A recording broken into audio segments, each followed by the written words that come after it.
কলকাতাকে green city করতে উদ্যোগী রাজ্য সরকার। এই উদ্যোগকে রূপায়িত করার দায়িত্ব দেওয়া হয়েছে কলকাতা পুরসভাকে। শহরের 15টি বোরোয় রয়েছে প্রায় 2,46,700টি স্ট্রিট লাইট। ভেপার ও সোডিয়াম বাল্বই লাগানো রয়েছে। আলো বাড়াতে নয়া উদ্যোগ নিয়েছে কলকাতা পুরসভা। ভেপার ও সোডিয়ামের বদলে লাগানো হবে এলইডি লাইট। জোরালো আলোর সঙ্গে পুরসভার মাসিক বিদ্যুৎ বিল এক ধাপে কমবে প্রায় 30%। একটা ভেপার ল্যাম্প যে পরিমাণ তার ওয়াটেজ হয়, তার অর্ধেক পরিমাণ ওয়াটেজে যদি একটা এলইডি লাগানো হয়, তার চেয়ে বেশি পরিমাণ লাক্সে লাইট সে ডিসচার্জ করতে পারে, অর্থাৎ সেই জায়গাটায় আলোকিত করতে পারে।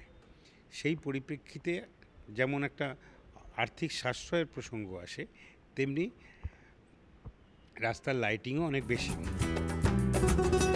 শহরের 30টি পার্ক সৌর বিদ্যুতের সাহায্যে আলোকিত করবে পুরসভা। দেশপ্রিয় পার্ককে মডেল করে প্রথম এই কাজ শুরু হয়েছে। ব্যবহার করা হয়েছে বিশেষ প্রযুক্তিও। এলইডিগুলো আমাদের সোলার দিয়ে জ্বলবে। আমরা সেটাকে বলছি যে carbon neutral solar street light. Solar street light not battery base, battery দিয়ে চলছে না, কিন্তু এটাই এটার ইউনিকনেস। শুধুমাত্র দেশপ্রিয় পার্কেই দিনে 50 কিলোওয়াট বিদ্যুতের প্রয়োজন হয়।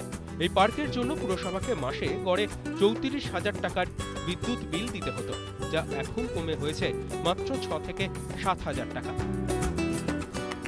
সৌজন মণ্ডলের রিপোর্ট, ইটিভি নিউজ।